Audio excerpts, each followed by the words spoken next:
सिद्धेभ्यः ॐ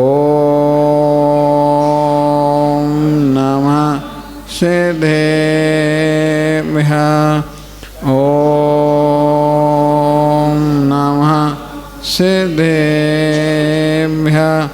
नमो हरिहन्ताणं नमो सिद्धाणं नमो आर्याणं नमो वैझायाणं नमो लोये सर्वसाहुणं यस्य स्वभावते रभावे कृष्णकरुणा तस्मै संज्ञानरूपाय नमोस्तु परमात्मने।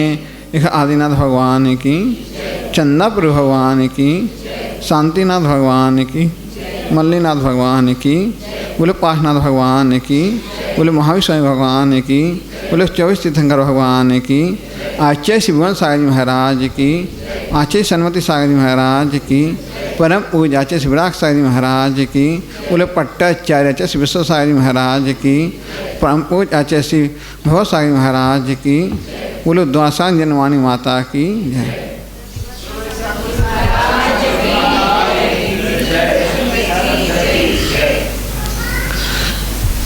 कल अपन लोगों ने आगे बढ़ के मेरी भावना की है, तो भावना भवनाशनी, जो भावना भाता है उसका संसार से छूटना होता है।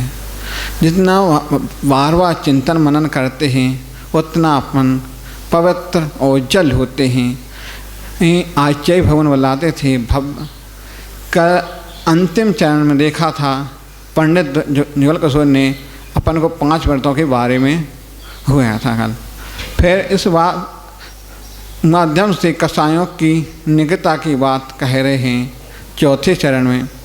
अहंकार का भाव न रखो, नहीं किसी पर क्रोध करो, देख दूसरों की बढ़ते को कभी नहीं सा भाव दो। हे भावना में ही मेरी सल सत्य व्यवहार करो, बने जहाँ तक इस जीवन में औरों का उपकार करूं। तो फिर इस बात को अपन के में कभी अहंकार, अपने अंदर अहंकार के भाव नहीं होना चाहिए, क्योंकि अहंकार अपने अंदर नहीं होने, अंतरंग में नहीं रखूं, किसी पर गुरु का भाव न रखूं, और दूसरों की बढ़ती हुई संपत्ति पर भी नहीं। अपन लोग देखते हैं कि इस पे इतना बढ़ रहा है तो उस पर नहीं, उसमें अपन समता भाव, न किसी देख कर जलना नहीं चाहिए। ना जिस प्रकार अग्नि होती है उस पर अग्नि उत्पन्न होती है, डांटते जाओ, इस पर अपन अंदर दूसरे को देख कर जलते हैं तो कसाय होती है, अपन को नहीं। मध्यस्थ भाव अपन विपरीत बुद्धि, अपन को मध्यस्थ भाव होकर करें। जो कुछ जिसका होना सो होना ही है, अपना पुण्य होगा उतना मिलेगा, इससे ज़्यादा नहीं मिल पाएगा।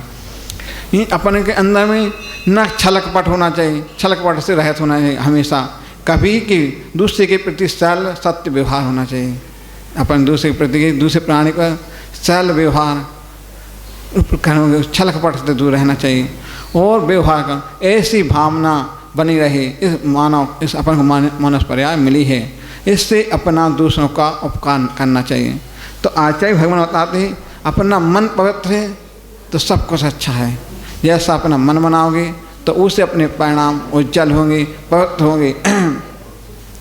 और उसके अंदर के भाव अहंकार नहीं होना चाहिए। जैसे बाहर उसे अंदर अपने भाव निर्मल होना चाहिए। जिस प्रकार जल होता है स्वच्छ होता है, अपन के दूध की तरह होना चाहिए, सफ़ेद अंदर बाहर एक। अपने अंदर का स्वच्छता है तो दूसरे के प्रति अपन को सोचना चाहिए। कितना भी कोई हो, जैसे आचार्य से बोलते हैं ईसा भाव करना है, किस चीज़ में करो। जैसे हम आपने एक गाथा की मैंने, तो अपन को सोचना चाहिए कि अपन 2 गाथा यहाँ इसमें करो, तो अपन इसमें पाप नहीं बनेगा, सब मन्यता होगी। तो इसमें करोगे तो कुछ नहीं है। अपन दूसरों की संपत्ति को देख कर करोगे या किसी के पुत्रों को बढ़कर देखा करो तो नहीं करना चाहिए। करो अपने धर्म के प्रति करो, ईसा भाव करना है तो अपने को पाप नहीं लगेगा पुण्य लगेगा। यदि आपने 1, 2, 4 गाथा की तो उसमें पुण्य मिलेगा। यदि मंदिर अपना 1 घंटा भी दे रहे तो उसमें पुण्य संभाग नहीं, कुछ इसी के करते रहोगे तो संभव नहीं रहोगी। न तो अपन सोते रहो वो तो मंदिर गया, मंदिर गए, मंदिर के भाव होना चाहिए। ऐसा नहीं कि मंदिर जा रहे हैं और लगी है कि भाई वो कितना पैसे वाला होगा, वो कितने वाला होगा, कि नितिन तो बढ़ता जा रहा है। नितिन को उसका पुण्य होगा तो मिल रहा है, नहीं होता तो कहाँ मिलता। कभी पुण्यशाली पाप का भड़ा रहता है, जब फूटता है तो अपने आप गिर जाता व्यक्ति। इसलिए अपन को सोच समझ के सीखना चाहिए कि क्या मेरे अंदर है। दूसरे के प्रति ऐसे नहीं कि वो बढ़ता है तो अपन नहीं, क्योंकि एक छल्लक जी रहती बहुत साहब बताते पाप का घड़ा एक में फूटता है। इसलिए पाप कितनी अपन कर लेते हैं, दुप छुप के कर लेते पाप। इसलिए अपन को दुप छुप के नहीं करना चाहिए, क्योंकि अहंकार के वश नहीं करना चाहिए। अपने अंदर शैल व्यवहार होना चाहिए। शैल जितने बनोगे, जिस प्रकार वृक्ष होता है, जिस प्रकार नीम होगा अहंकार है उसके अंदर, मांस के अंदर अहंकार रहता है, अकड़ा रहता है, मान कसाए रहते उसके अंदर। और घास होती है, अपन ने देखते हैं भाई गेहूँ बोएगा तो हवा चलती रहेगी, वो झुक तो जाएगा, कुछ दिन बाद सीधा हो जाएगा। इसलिए अपन के अंदर घास की तरह बन रहे हो, बांस मत बनो। अहंकारी व्यक्ति नीचे ही जाता है, नरकों में जाता है, फिर नरकों के दुख भोगना पड़ता है। ऐसे आचार्य से बोले नहीं, आचार्य भगवान ने 4 कसाओं का वर्णन किया है। तो 4 कसाएँ 4 गतियाँ होती हैं, 4 जीवा पाए जाते हैं। इसलिए अपने नार की जन्म से होता है तो क्रोधी होता है, क्रोध के साथ। मनुष्य होता मान के साथ होता है। और त्रिंच होता तो मायाचार्य होता है। देव होता तो लोभ होता है, देव के अंदर लोभ होता है। इसलिए अपन को अहंकार को छोड़ देना चाहिए कि अपने अहंकार। एक बार की बात बताते हैं, ये व्यक्ति का जंगल में रहता था, सोचता मैं क्या करूं।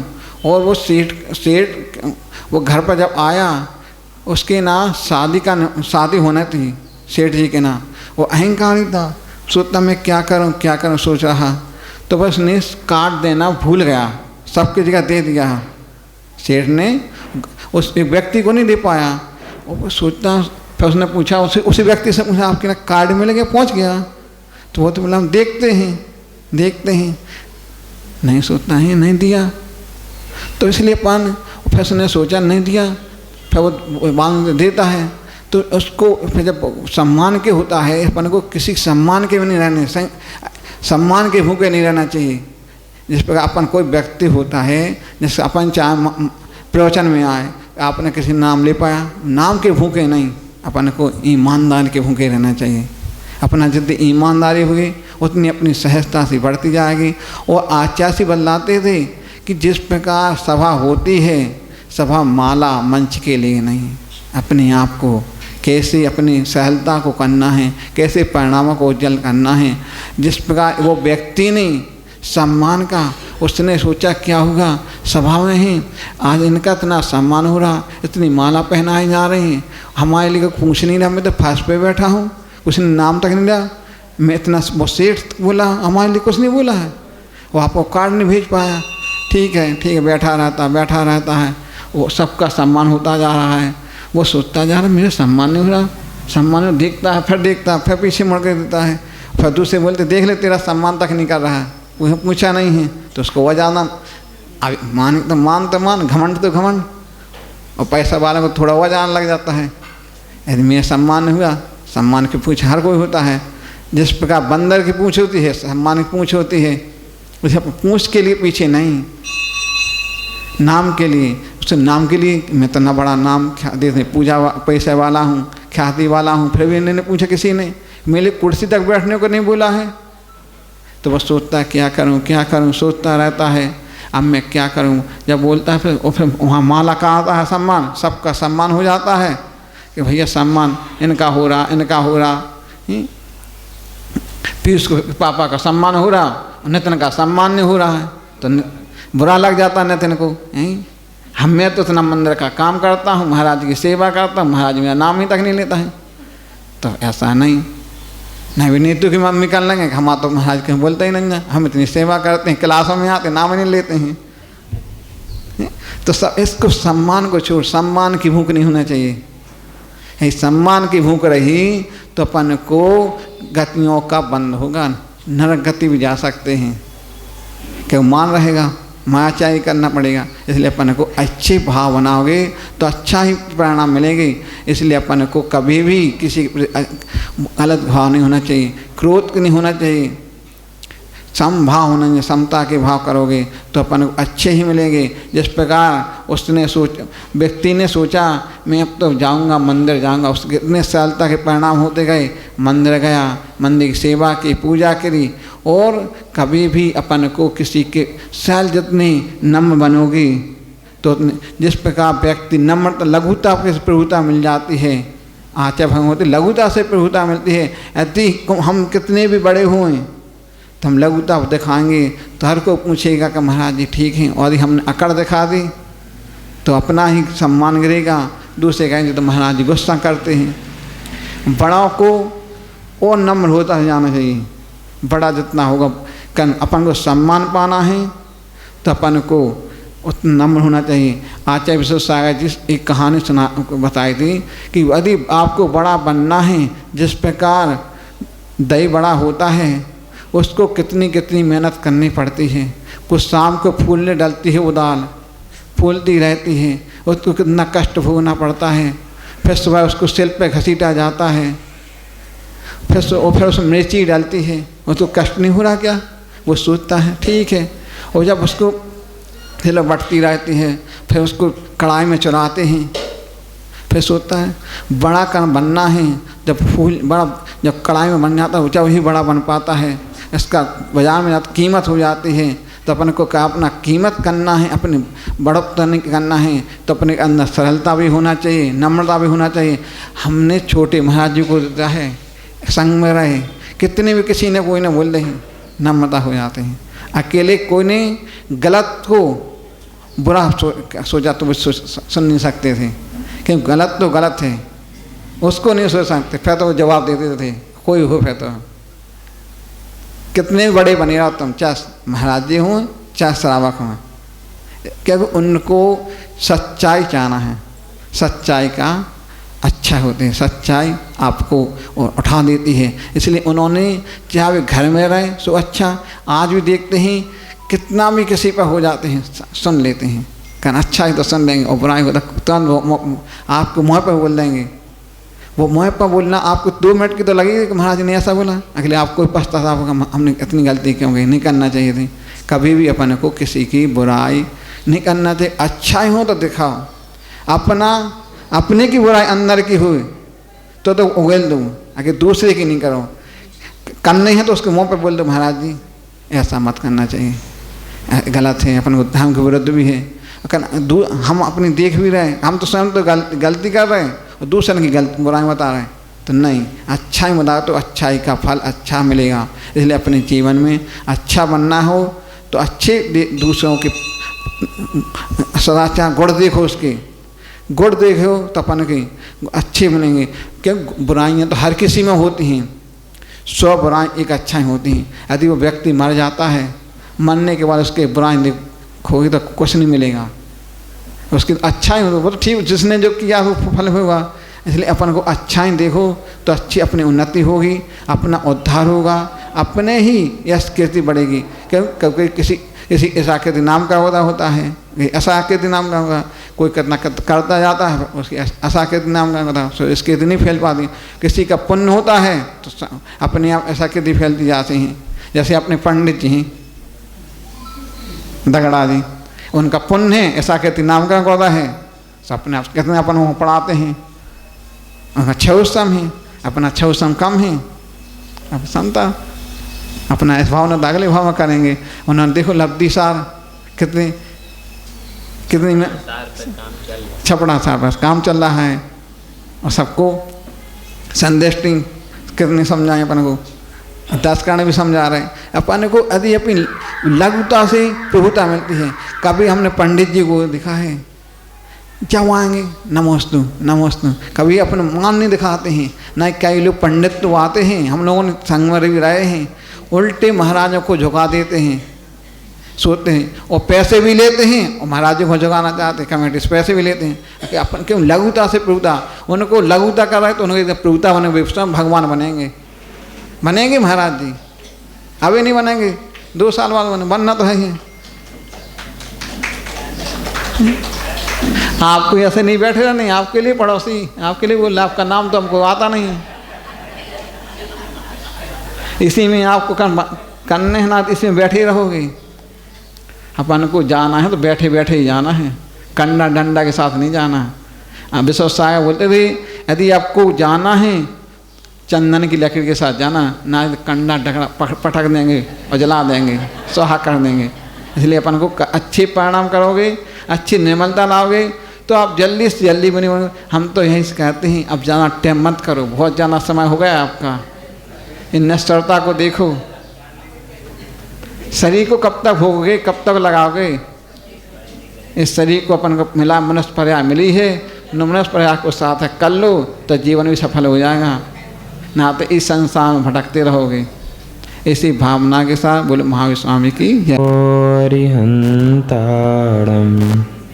नमो सिद्धाणं नमो आयरीयाणं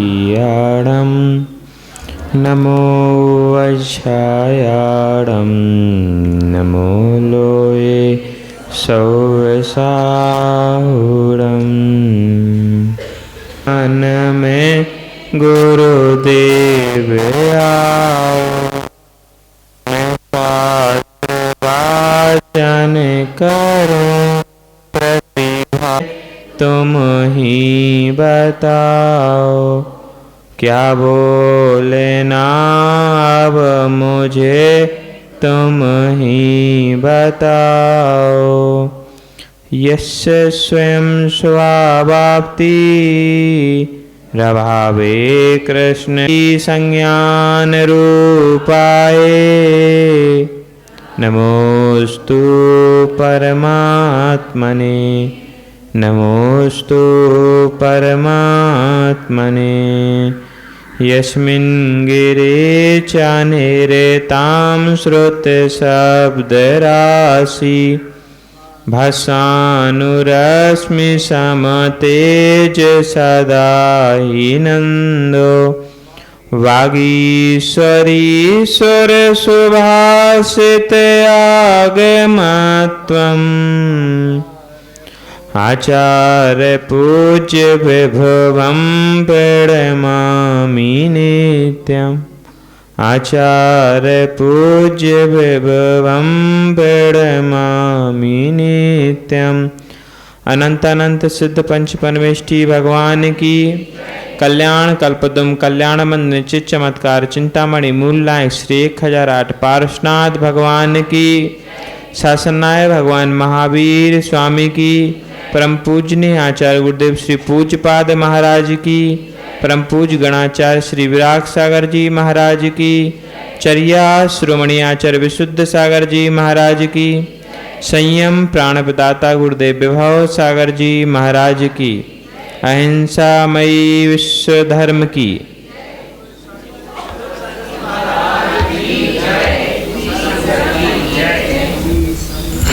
सूरज चांद छिपे निकले, ऋतु फिर कर आवे, प्यारी आयु ऐसी बीते पता नहीं, इंद्रजाल आकाश नगर सम। बोलो जग संपत्ति सारी, अथिर रूप संसार विचारो, सब नर अरु नारी। श्रीमद् 12 भावनाओं में अनित्य भावना के अंतर्गत पंडित प्रवर लिखते हैं, सूरज चांद छिपे निकले। आज जो सूरज निकला है कल वह नहीं निकलेगा, कल दूसरा निकलेगा। परसों जो निकला वो नरसों नहीं निकलेगा, वह दूसरा निकलेगा। लेकिन यह क्रम टूटता नहीं है। आज भी जो सूरज निकला कल भी जो सूरज निकलेगा, उन सूरज के निकलने और छिपने से दिन और रात का परिवर्तन, यही परिवर्तन हफ्ता, माह, पक्ष और वर्ष के परिवर्तन में कारण है। छोटी सी यदि फुंसी हो जाए और शुगर हो तो वह गैंग्रीन बना देती। वह उस गैंग्रीन में कारण बनी तो एक फुंसी बनी। वैसे ही सूरज चांद का छिपना और निकलना वर्ष के परिवर्तन और जीवन के व्यतीत होने में कारण है। हम सोचते आज का दिन अच्छा बीत गया, बहुत अच्छा हुआ। आज का दिन खराब निकला, आज सुबह ना जाने किसका मुंह देखा था। मुंह देखने से कुछ नहीं हुआ।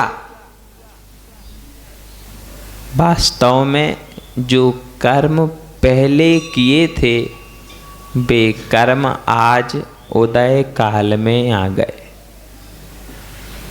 और जिस दिन ज्यादा खराब दिन जाता है उस दिन उन कर्मों की उदीर्णा हो जाती है। ऐसा सिद्धांत ग्रंथ कहते हैं। किंतु इन दोनों के बीच में जो आचार कहना चाहते हैं उनके कहने का तात्पर्य यह है कि ऋतुओं के बदलने से, वर्षों के व्यतीत होने से यह मनुष्य जन्म भी व्यतीत हो रहा है। हम जन्मदिन मनाते हैं। कितने वर्ष के हो गए? आज 25 वर्ष के हो गए, आज 50 के हो गए, आज 80 के हो गए। लेकिन यदि उस जन्मदिन के बारे में प्रश्न किया जाए कि 80 वर्षों में क्या किया, जीवन के 50 वर्ष देख लिए, उन 50 वर्षों में क्या किया। गुरुदेव कहते थे, लोग बाग बतलाते हैं महाराज एनिवर्सरी, क्या बोलते, ऐसे ही बोलते ना, शादी की सालगिरह, वर्षगांठ। महाराज 30 साल हो गए, 50 साल हो गए, इतने वर्षों से जो अर्धांगिनी है वह मेरा साथ निभा रही है। लेकिन यदि पूछा जाए कि इतने वर्ष आप जो असंयम में निकल गए, अब वह पुनः मिलेंगे क्या? प्रश्न चिन्ह खड़ा कर दो। उस प्रश्न का उत्तर किसी ग्रंथ में मिलेगा? उस प्रश्न का उत्तर किसी के जीवन में मिलेगा?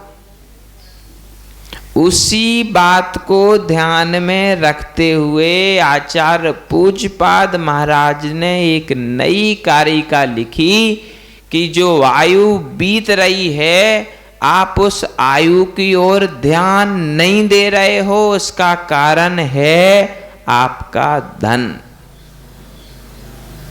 क्या कहना चाहते हैं, हम उन्हीं के चरणों में चलते हैं। हाथ जोड़ लेंगे, उच्चारण करेंगे। आयु वृद्धि क्षयोत्कर्ष,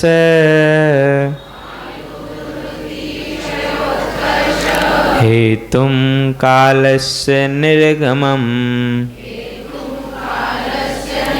वांछता धननामिष्ट,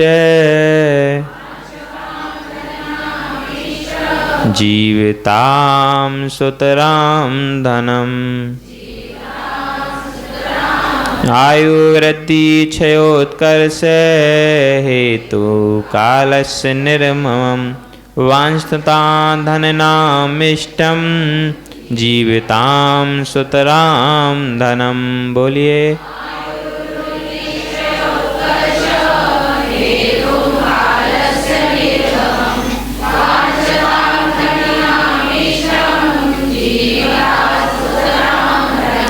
आयु वृद्धि क्षयोत्कर्ष। आयु का क्षय होना धन की वृद्धि का कारण है। ये दोनों आपस में विपरीत हैं। आयु क्षय होती है तो धन की वृद्धि होती है। ऐसा पता है आपको?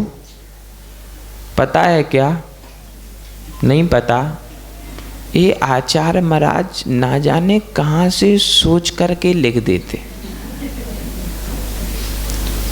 आयु भले ही वृद्ध हो जाए, यदि धन आ जाता तो चलने में आनंद आता है, रहने में मजा आता है, समाज में सम्मान बढ़ जाता है। यदि वृद्धावस्था में दीनहीन अवस्था हुई, तब तो फिर यह संसार से जाने का मन करने लगता। जो गरीब लोग रहते हैं ना, वह अक्सर कहते हैं अब तो मेहनत होती नहीं है, अब तो चले जाएं तो ठीक। किंतु आयु का घटना, धन का बढ़ना एक विचित्रता है। किसी के बेटे ने कंपनी में नौकरी की, 15 घंटे नौकरी करने के बाद यदि 50,000 मंथ के मिले तो कोई बड़ी बात नहीं है। जीवन से उन 15 घंटों को यदि कम करेंगे तो कितना अमूल्य जीवन जवानी का कंपनी ने ले लिया। जवानों को कंपनी रखती है, अब इन बुढ़ों को देख लो, रिटायर्ड हो गए, ना कंपनी स्वीकार करती है ना मंथली स्वीकार करती है। यदि कुछ ध्यान है तो सरकार का है 200-500 का महीना।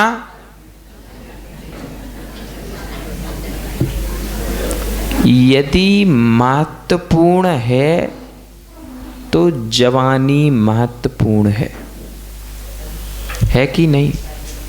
जब जवान होता है ना व्यक्ति, तब एक अलग उमंग होती है।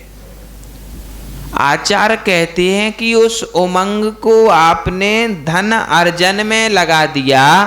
यदि वही उमंग धर्मार्जन में लगती तो आपका कल्याण होने से रुक नहीं सकता था। संपत्ति तो पुण्य की नौकरानी है। आज अध्यक्ष जी नहीं आए,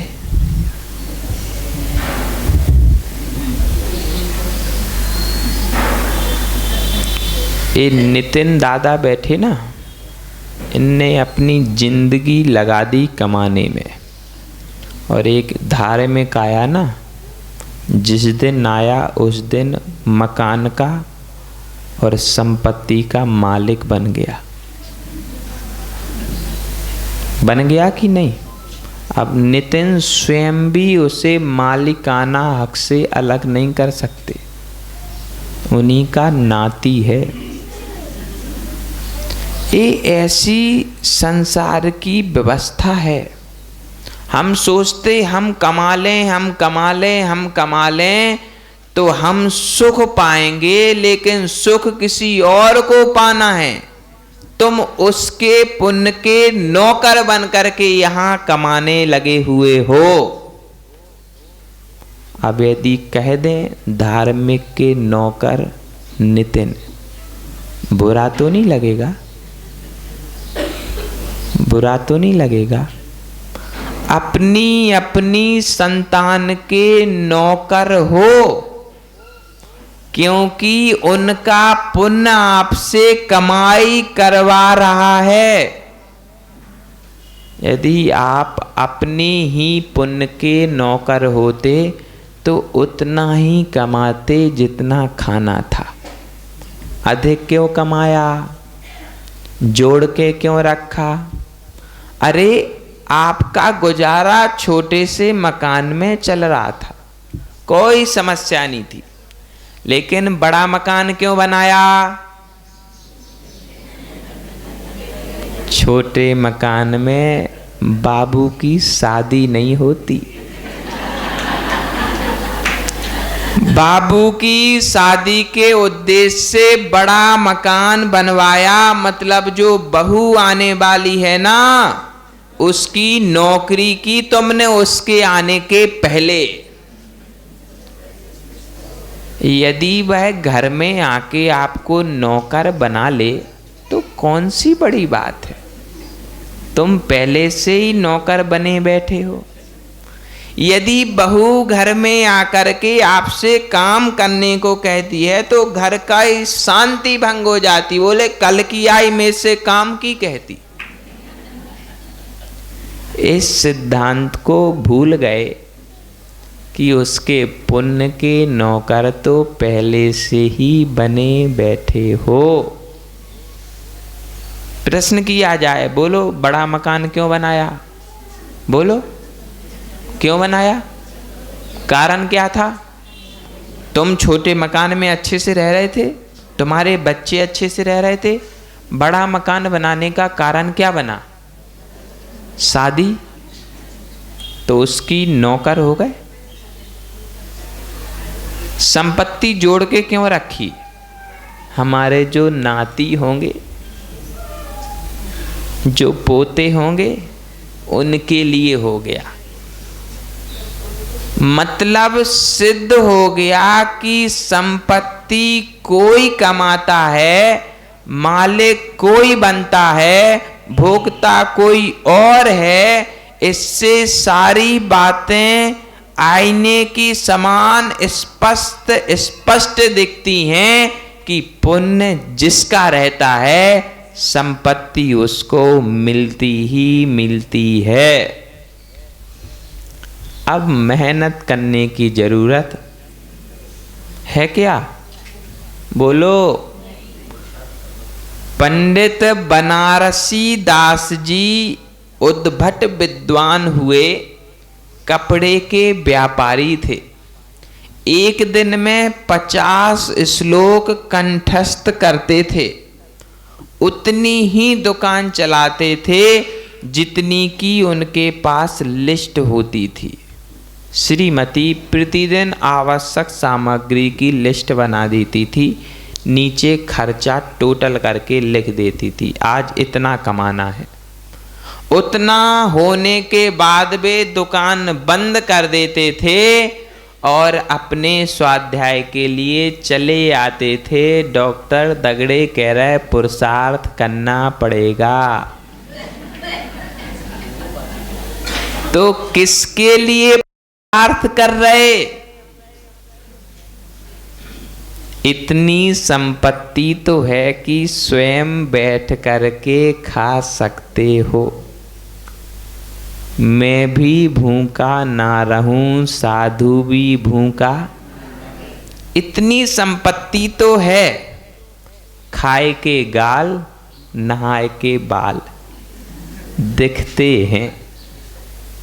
जो स्नान करके आता ना, कितना भी बालों को सुखा ले, तरावट उनमें दिखती ही दिखती है। ये चुगलखोर हैं।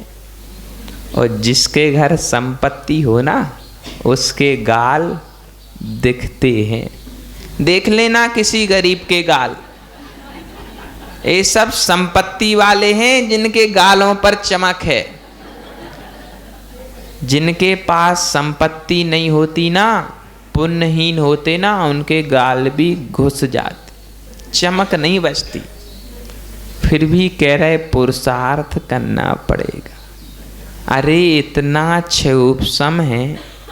यदि पूरा समय जिनवाणी की आराधना में दोगे तो इस पंचम काल के 21वीं सदी के नए बनारसी दास कहलाओगे।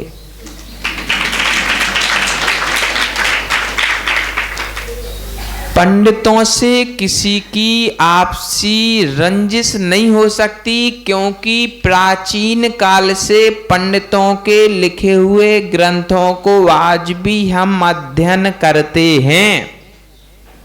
यदि आचार्यों ने सिद्धांत ग्रंथों की रचना की है तो पंडितों ने भी ऐसे ऐसे भक्ति की रचना की है जिन भक्तियों में समय सार जैसे रहस्यों को अंदर पैक करके रख दिया।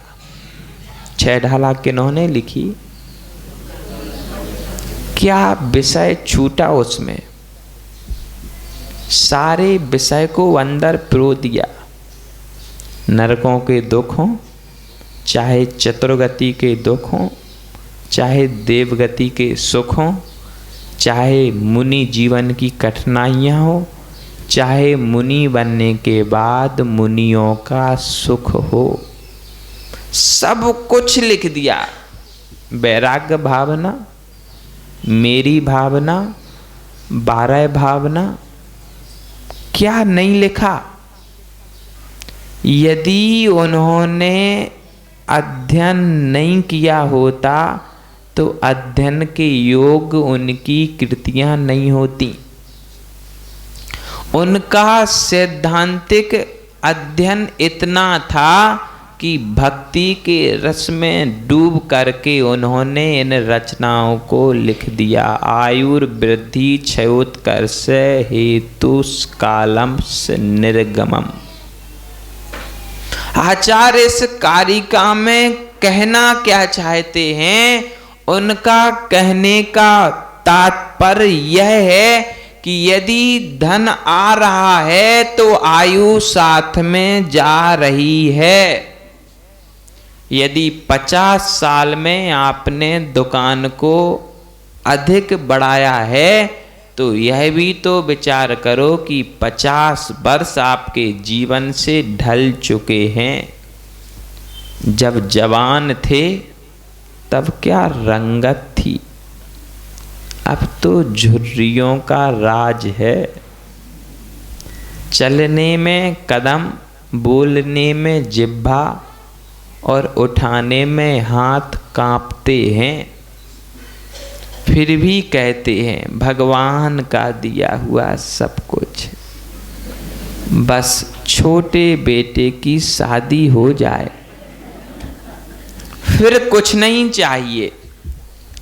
अरे बांछताम धननामिष्ट, इतनी जीवन भर वांछाएं की हैं, जीवन भर अर्जन किया है, धनिनामिष्ट, धन को इष्ट समझा। यदि धन को इष्ट नहीं समझते तो धन अर्जन भी नहीं करते। धन कमाना ठीक है, उतना ही जितने में गुजारा अच्छे से हो जाए, लेकिन जोड़ के क्यों रखना, इतना अधिक समय व्यय क्यों करना। यदि 2 घंटे की दुकान में आपका गुजारा चल सकता है तो 12 घंटे क्यों दुकान चलाना। लोभात लोभ वर्धते, यदि धन आने लगे तो लोभ लोभ को बढ़ाता है। यदि उस लोभ की विच्छुत्ति हो जाए, 11वें गुण स्थान में पहुंच जाओ, तो फिर उस गुण स्थान में पता चलेगा कि यदि पहले लोभ छोड़ दिया होता तो यह आनंद जो आ जा रहा है वह पहले ना आ जाता। वैसे ही आज जो आपको वृद्धावस्था में आनंद धर्म का आ रहा है, यदि यह आनंद जवानी अवस्था में ले लिया होता तो आनंद कैसा होता। हम लोगों से पूछो आनंद। वृद्ध जो साधु बनते हैं वो बेचारे थक जाते हैं। अभी हमारा समय ऐसा है कि हमें देखने वाले थक जाएं, लेकिन हम मेहनत में थकते। यह एक अवस्था विशेष की स्थिति है, इसमें किसी का कोई दोष नहीं है, लेकिन आपका दोष इतना है कि आपने उस अवस्था में धन का अर्जन नहीं किया जो इस अवस्था में कर रहे हो। देख लो, जितने बाल ब्रह्मचारी मुनि हुए, उन्होंने पूरे द्वादशांग का अध्ययन करके कितनी ख्याति पाई। संत शिरोमणि 21 वर्ष में दिगंबर हो गए थे। 80 वर्षों तक, 60 वर्ष तक धर्म उनके द्वारा चलाया गया। विराग सागर जी 22 वर्ष में निर्ग्रंथ हो गए। 40 वर्ष तक उन्होंने धर्म को बढ़ाया। विशुद्ध सागर जी 19 वर्ष में मुनि हो गए थे। पूज्य गुरुदेव 20 वर्ष में निर्ग्रंथ हो गए थे। जो जो बाल ब्रह्मचारी मुनि हुए हैं ना, उनके द्वारा ही धर्म आगे बढ़ रहा है और आगे भी बढ़ेगा। यदि आप लोग बाल्यावस्था से धर्म का अर्जन करते तो अभी तक तो धर्मात्मा कहलाने लगते। लेकिन वांछताम धन्नाम इष्टम, इच्छा काहे की थी? इच्छा थी धन की, इष्ट लगता था धन। जो सेठ होते ना, सेठ ब्याज पर पैसा देते हैं, वह चाहते हैं कि जल्दी जल्दी समय बीतता जाए। और ब्याज, यदि 5 वर्ष बीत जाएंगे तो ब्याज बढ़ जाएगा, और ब्याज की जो रकम आएगी वो मूल रकम से भी अधिक प्यारी होती है। वो ठीक उसी प्रकार जो पुत्र से अधिक प्यारा पोता होता है। अब वो कितना भी उद्यम करे, क्रोध नहीं आता। वो थप्पड़ भी मार देना तो गाल को खिला लेते, लेकिन क्रोध नहीं आता।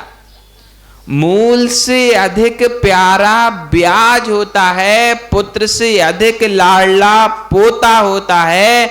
लेकिन यह नहीं समझते कि अभी जो हम ब्याज को चाह रहे हैं, वह ब्याज हमारी आयु के क्षय से ही मिलेगा। यदि 5 वर्ष बीत गए तो आयु कम ही तो हुई।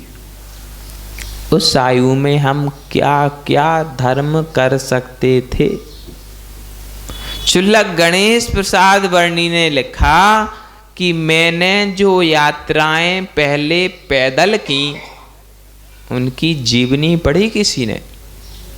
जीवनी पढ़ना, मेरी जीवन गाथा करके उन्होंने स्वयं लिखी। पहले संपत्ति इतनी अधिक नहीं थी कि एक आना, 1 रुपये नहीं, उसका एक छोटा सा भाग होता है 1 आना, उसको किराए में दे करके यात्रा कर ली जाए। तो पैदल सम्मेद शिखर और पैदल मांगी तुंगी गजपंथा की उन्होंने यात्राएं की।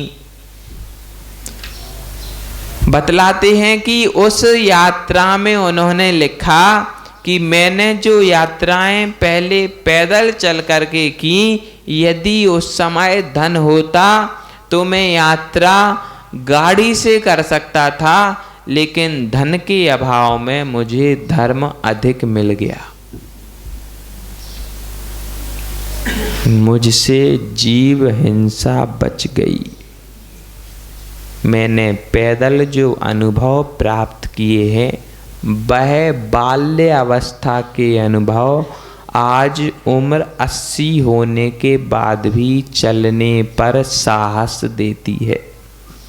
80 वर्ष की उम्र तक चुल्लक गणेश प्रसाद वर्णी ने पद विहार किया। उस पद विहार में भी जब जेठ मास में चलते थे तो उन्होंने लिखा कि कंठ सूख जाता था, सिर सूरज के ताप से तपता था और भूमि आग उगलती थी। उस ग्रीष्म की वेदनाकायक स्थिति में भी मैंने 80 की उम्र में विहार किया और पार्श्वनाथ की छत्र छाया ईश्वरी में प्रवेश किया। बस उस मार्ग का कष्ट कहें या असाता कर्मों की उदीर्णा, मुझे ताप चढ़ने लगा। उस ताप ने शरीर तोड़ दिया। ऐसा कहेंगे तो असाता में असाता का बांधना हो जाएगा। उसको मैं ऐसा कहता हूं कि उस ताप ने मेरे जीवन की स्थिति का भान मुझे करा दिया और मैंने उसी स्थिति में सल्लेखना व्रत ले लिया। यदि महापुरुषों के जीवन में कष्ट आ जाएं तो वे कष्टों से घबराते नहीं हैं। आज श्री अस्वस्थ हुए तो रोए नहीं, अस्पताल की ओर नहीं भागे। चाहते तो कमरे में अस्पताल बन सकता था, नहीं बन सकता था। विदेशों की मशीन यहाँ नाचती, लेकिन नहीं, असाता के उदय में साता ही रही। कितनी भी कर्मों की उदीर्णा हुई हो, कितने भी कर्म उदय में आए हों, लेकिन घबराए नहीं, उस अमृत तुल्य सल्लेखना को ग्रहण किया। लोगों की जब स्थिति कमजोर हो जाती है तो घबराते हैं, अब क्या करें, अब क्या होगा, मरण ना हो जाए, यदि मरण हो गया तो क्या करेंगे, अभी मेरे बच्चे की शादी शेष है, अभी परिवार सेटल नहीं हुआ। लेकिन इन सारी बातों को नहीं सोचा। जो शिष्य जैसा है वह वैसा रहे, लेकिन मुझे तो अपने आत्म कल्याण के मार्ग पर बढ़ना ही बढ़ना है। ये महापुरुषों का चिंतन महान ही होता है। महापुरुष जो करते हैं वह महान करते हैं। उनके किए हुए कार्यों को यदि हम उनकी दृष्टि से समझें तभी समझ पाते, क्योंकि हमारे पास ना तो वह बुद्धि है ना वह दृष्टि है कि हम बड़े लोगों के बड़े कार्य को समझ पाएं। वांछनाम धन्नाम इष्ट जीवताम सुतराम धनम। जीव अपने जीवन से अधिक धन को इष्ट मानता है। जीवन को इष्ट मानो तब भी बात थोड़ी सी समझ में आती है। ठीक है, जीवन है, यदि धर्म करना है तो ठीक है, यहाँ संयमित तो है, कम से कम उपवास तो कर पाते। स्वर्ग यदि चले गए तो वहाँ ना उपवास की व्यवस्था है ना एकासन की व्यवस्था है, इसलिए जीवन अच्छा है, यहाँ पे रह के धर्मार्जन तो करेंगे। लेकिन जीवन से अधिक जीव धन को इष्ट माने तब बात समझ में नहीं आती। धन जीवन तो दे सकता है दवाइयों के आधार से, वो रख देते वेंटिलेटर, क्या बोलते, वेंटिलेटर ऐसा बोलते ना। व्यक्ति मृत भी हो जाए तो उसमें सांसें चलती ही रहती हैं, उसकी ऐसी स्थिति बनती है, उसमें मशीन आदि कुछ तो भी लगा देते हैं और मृत व्यक्ति की भी आंखें वो लाइन चलती रहती है, ऐसी व्यवस्था कर देते हैं। लेकिन यदि जीवन के रहते धर्म नहीं आया तो जीवन के बाद धर्म का अर्जन नहीं कर सकते हो। यो धर्मत्युते सुखम। रत्न का श्रावकाचार में भगवान समंत भट्ट लिखते हैं, ये धर्म है जो उत्तम सुख में क्षेपण करता है, रखता है, उत्तम सुख को देता है। तो बोले उत्तम सुख कौन सा है? बोले उत्तम सुख वह है जो जन्म जरा और मृत्यु के भय से दूर हो। बोले यह स्थिति तो स्वर्गों में भी बनती है। तो बोले उत्तम सुख उसी को मान लो। यदि उससे भी अच्छी स्थिति कहीं बनती है तो उसे उत्तम सुख मानना चाहिए। वह स्थिति सिद्धालय में बनती है, ना जन्म का दुख है, ना मरण का भय है, ना रोग की पीड़ा होती है। यदि इन सारी स्थितियों में सुख है तो सिर्फ और सिर्फ सिद्ध शिला पर है क्या? बोलो ना। यहाँ से जाओगे तो एक आध बोरी में बांध के ले जाओगे? हाँ, नहीं ले जाओगे? बोलो ना। थोड़ी बहुत ले जाना, हाथ में रख के चिपका के शरीर पे चिपका लेना, 1-1 हज़ार के नोट, वो साथ में चले जाएंगे क्या? यदि धन से सुख होता तो सिद्ध अवश्य दुखी होते। सबसे ज्यादा सुख किसको है? सिद्धों को ही है ना। उनके पास धन है क्या? नहीं है। धन सुख नहीं देता, सुख देता है तो पुण्य। सिद्धों का तो पुण्य की भी आवश्यकता नहीं, लेकिन पुण्य की पराकाष्ठा है कि सिद्ध बने। 13वें गुण स्थान में जब उत्कृष्ट पुण्योदय में आता है तब समूसरण की रचना होती है। बिना पुण्य के समूसरण की रचना नहीं होती। जो लोग कहते हैं पुण्य ही है, पुण्य ही है, पुण्य की आवश्यकता नहीं है, वे मिथ्यात्व में पड़े। वे इस बात को समझ ही नहीं रहे कि 13वें गुण स्थानवर्ती तीर्थंकर के पुण्य का खेल है सब। ये पुण्य प्रकृतियों की आवश्यकता पड़ती है, लेकिन वे तो पुण्य को ही मानते। कैसी कैसी स्थितियां इस कली काल में उत्पन्न होने लगी हैं।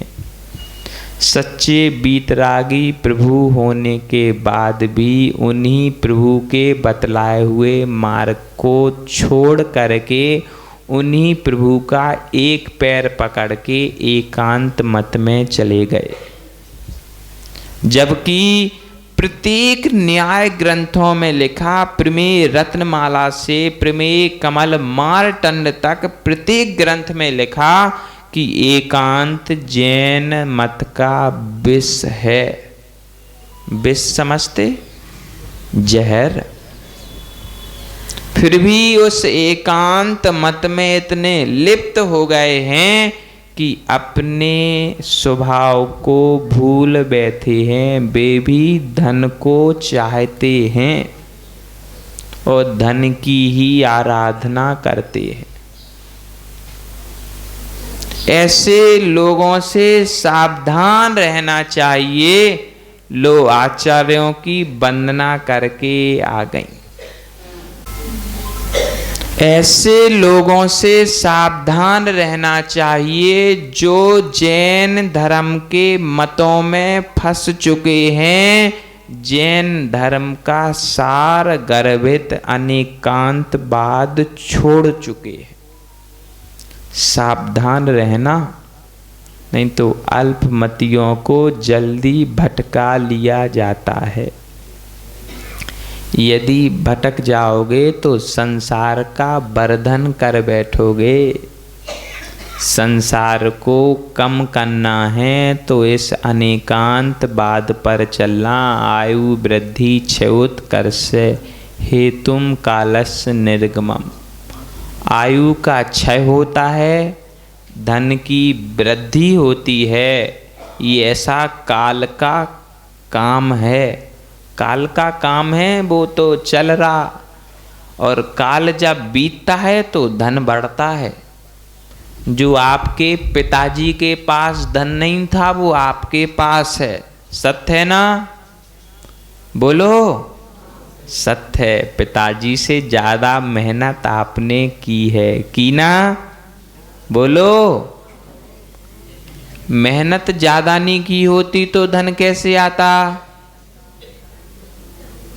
घर जाओगे तो विचार करना, जितना पिताजी धर्म करते थे उतना हम कर रहे कि नहीं। बस जिसने धर्म कमाया उसको धन कमाने की आवश्यकता नहीं है। धर्मात्मा के यहाँ पैसा भूत कमा के रखते हैं, ऐसी कहावत है। यदि आप मंदिर में आराधना करोगे तो आपकी दुकान चलेगी, और दुकान में किसी अन्य की आराधना करोगे तो दुकान, अब समझ लेना, यदि दुकान चलानी है तो यहाँ आरती करना पड़ेगी, और वहीं अगरबत्ती लगाते रहोगे तो कुछ होने वाला समझ लो। अब कुछ दिन बाद अगरबत्तियों की परंपरा चालू होने वाली है, समझ लेना। बुरा नहीं मानना, और मान जाओ तो हमारा कर क्या लोगे। लेकिन यदि जैन धर्म के अनेकांत मन को मान लोगे तो आपका कल्याण अवश्य हो जाएगा। इनकी आराधना करोगे तो वहाँ दुकान बंद होने के बाद भी ग्राहक खड़े मिलेंगे, और इनकी आराधना नहीं करोगे तो दुकान खोलने के बाद सिर्फ और सिर्फ मक्खियां ही आएंगी। और देख लेना, जो धर्म अधिक करता ना उन्हीं के यहाँ संपत्ति अधिक होती है। अच्छी नौकरी भी अच्छे लड़के को मिलती है, और अच्छी बहू भी अच्छे लड़के को ही मिलती। बहू अच्छी आई है तो माता पिता का पुण्य है कि आपकी संतान अच्छी थी, इसलिए संपत्ति अच्छी मिली। अब समझ लेना, सारा खेल पुण्य का है। नहीं तो पैसे को इष्ट मानते रहोगे तो पैसा तो चला जाएगा, पक्का है जाएगा। जो नोट आपने बचपन में 1 रुपए का देखा था, आज उस नोट के दर्शन तक नहीं होते। वैसे ही आज जो नोट आप देख रहे हो, आपके बच्चे उस नोट का दर्शन नहीं कर पाएंगे। बदलता जाएगा, बदलता जाएगा, बदलता जाएगा। लेकिन आज यदि धन के साथ धर्म कमाओगे, मंदिर में भगवान की प्रतिमा स्थापित करोगे तो उसकी प्रशस्ति पर नाम लिखा जाएगा, और वो सैकड़ों पीढ़ियों तक जयवंत रहेगा। मतलब यह है कि भगवान की स्थापना नहीं की, आपने धर्म की स्थापना की, और धर्म की स्थापना जो करेगा वह हमेशा जयवंत ही रहेगा। लो, आपका समय हो गया। परम पूज्य गुरुदेव विभव सागर जी महाराज की।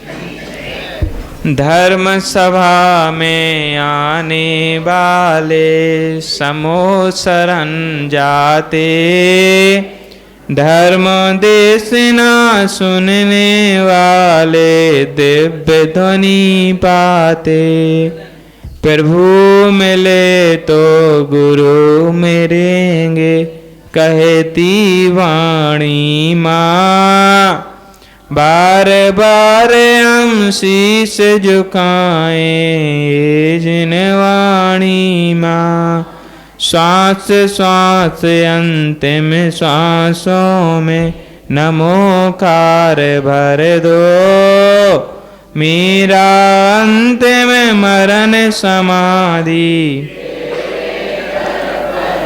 जावाणी के ज्ञान ते सूझे लो कालो। सुवाणी मस्तके नमो सदा देतो दो। हे जिन वाणी भारती तो हे जपूं दिन रैन। सो पावे सुख चैन।